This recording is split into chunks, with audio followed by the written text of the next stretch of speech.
여러분, 반갑습니다. 한번 상상해 보세요.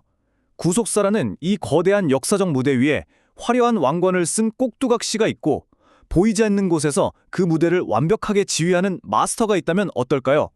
오늘 이 해설에서는요, 이스라엘의 구원 역사 속에서 이집트의 강력한 왕들이 어떻게 도구로 사용되었는지 성경 주요 사건들 이면에 숨겨진 그 짜릿하고 놀라운 권력의 역학관계를 낱낱이 파헤쳐보겠습니다. 자, 본격적으로 들어가기 전에 우리가 흔히 오해하는 것부터 하나 확실하게 깨고 가죠. 단일한 악당이라는 신화입니다. 우리가 보통 파라오 혹은 바로라고 하면 어떤 특정한 한 사람의 이름이라고 생각하기 쉽잖아요. 사실 아니거든요. 이건 고대 이집트 왕을 부르는 일종의 칭호 같습니다. 그러니까 단 한 명의 통치자가 계속 있었던 게 아니라 각기 다른 시대에 전혀 다른 역할을 맡았던 수많은 역사적 인물들이 이 바로라는 타이틀 뒤에 숨어 있었다는 얘기입니다. 오늘 다룰 흐름을 짧게 짚고 넘어가 볼까요? 시대에 따라 진화해온 권력의 역학을 4단계로 추적할 겁니다. 은혜와 보호, 극적인 대결, 그리고 유혹과 징계, 마지막으로 이 모든 걸 관통하는 주권적 계획 순으로 살펴보겠습니다. 스케일이 진짜 어마어마합니다. 기원전 2000년경 아브라함 시대로 시작해서 무려 기원전 609년 요시야 시대까지 내려옵니다. 수백 년의 시간을 뛰어넘으면서 이집트의 왕자와 하나님의 백성이 교차했던 이 6개의 거대한 시대가 과연 어떻게 펼쳐질지 바로 따라가 보시죠. 첫 번째 파트, 족장 시대에 나타난 은혜와 보호입니다. 이 시기엔 정말 예상치 못한 기막힌 반전이 기다리고 있습니다. 창세기 12장의 아브라함 시대를 먼저 볼까요? 아브라함이 기근을 피해서 이집트로 갔을 때 자기 아내 사라를 누이라고 속이는 어처구니 없는 불신앙을 보여주잖아요. 완전한 인간적인 실패였죠. 결국 바로는 사라를 궁으로 데려가 버립니다. 근데 여기서 진짜 놀라운 일이 터져요. 하나님이 그 막강한 권력을 가진 바로의 집에 직접 엄청난 재앙을 내리셔서 사라를 완벽하게 구해내시거든요.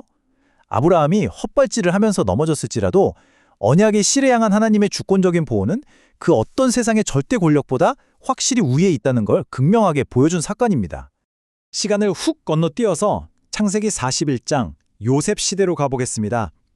역사적으로 이 당시의 바로는 이방 민족인 힉소스 왕조의 통치자였을 것으로 추정되는데요. 이 이교도 왕을 통해 우리는 개혁주의 신학에서 말하는 일반 은총이 뭔지를 아주 뚜렷하게 볼 수 있습니다. 세상에 이 이방 왕이 요셉을 떡하니 총리로 세워서 그 끔찍한 기근을 대비하게 하잖아요. 게다가 이스라엘 민족이 고센 땅에서 어마어마하게 큰 민족으로 번성할 수 있도록 아주 든든한 울타리까지 제공해 줍니다. 자, 이제 두 번째 파트, 극적인 대결인 출애굽기입니다. 이 역사적인 내러티브가 가장 강력한 클라이막스로 치닫는 긴장감이 최고조에 달하는 순간이죠. 여기서 진짜 많은 분들이 성경을 읽으면서 쓱 지나쳐버리는 엄청난 반전이 하나 있습니다. 출애굽기에 나오는 바로가 사실 2명이었다는 거 알고 계셨나요? 이스라엘을 노예로 부려먹고 아기들을 죽이라고 명령했던 잔인한 왕은 아마 투트모세 1세나 세티 1세였을 겁니다. 그런데 모세와 정면으로 맞붙고 그 유명한 10가지 재앙을 두들겨 맞은 건 그의 후계자인 아멘호텝 2세나 람세스 2세였어요. 그러니까 잔혹한 억압을 시작한 자와 심판을 받은 자가 아예 달랐던 거죠. 이 지점에서 우리가 짚고 넘어가야 할 아주 무겁지만 중요한 개념이 있습니다. 바로 개혁주의와 청교도 신학에서 말하는 유기, 즉 하나님이 그대로 내버려 두셨다는 겁니다. 하나님은 출애굽 시대 바로의 그 완악한 마음을 꺾지 않고 그냥 두셨어요. 스스로 신인 척하며 창조주께 대적하는 인간의 그 오만함이 결국 홍해바다에서 얼마나 비참하게 산산조각 나는지 보셨잖아요. 하나님은 그 바로의 파멸을 통해서 당신의 영광을 온 세상에 그야말로 웅장하게 드러내신 겁니다. 세 번째 파트, 유혹과 징계, 왕정시대입니다. 출애굽기의 장엄한 승리감을 뒤로 하고 이제 분위기는 좀 더 무거워집니다. 열왕기상에 기록된 솔로몬 시대를 볼까요? 솔로몬이 이집트 21왕조의 바로와 정략 결혼을 맺습니다. 심지어 바로가 가나안의 게세를 점령해서 자기 딸의 지참금으로 솔로몬한테 딱 쥐어줄 정도였어요. 이게 뭘 의미하냐면 당시 이스라엘의 국력이 이집트랑 맞먹을 정도로 엄청나게 강했다는 뜻입니다. 그런데 안타깝게도 이 정치적 동맹이 결국 화근이 됩니다.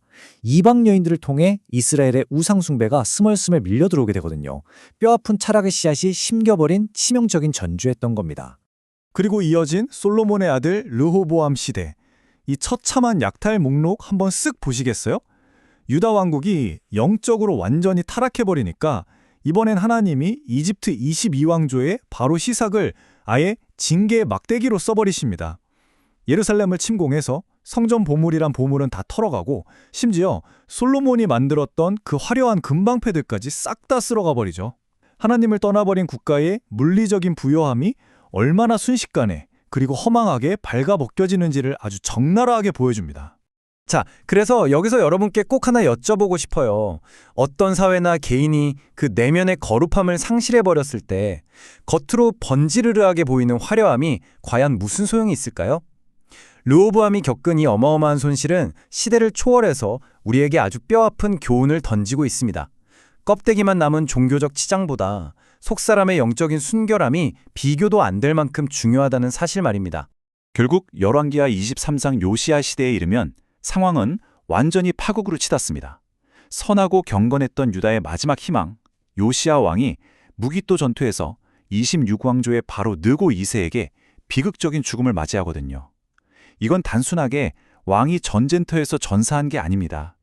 유다를 향한 하나님의 그 엄중하고 철저한 심판이 이제 돌이킬 수 없이 확정되었다는 것을 알리는 정말 슬픈 역사적 마침표였습니다. 마지막 네 번째 파트, 주권적 계획입니다. 드디어 아브라함부터 요시야에 이르는 모든 걸 하나로 묶어주는 신학적 결론을 내려볼 시간입니다. 자, 이 거대한 역사를 개혁주의적 관점에서 쫙 훑어보니까 전혀 달라 보이는 이 이집트의 통치자들을 관통하는 세 가지 결정적인 진리가 나옵니다.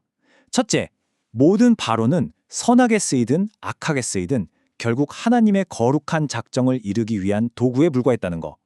둘째, 세상 권력의 명백한 한계죠. 아무리 무서부리의 권력을 휘둘러도 그들은 만왕의 왕이신 창조주 아래에 철저히 종속되어 있습니다. 마지막 셋째, 제국의 끔찍한 위협 속에서도 하나님은 당신의 남은 자들을 끝까지 기필코 지켜내시는 언약의 신실하신 분이라는 사실입니다.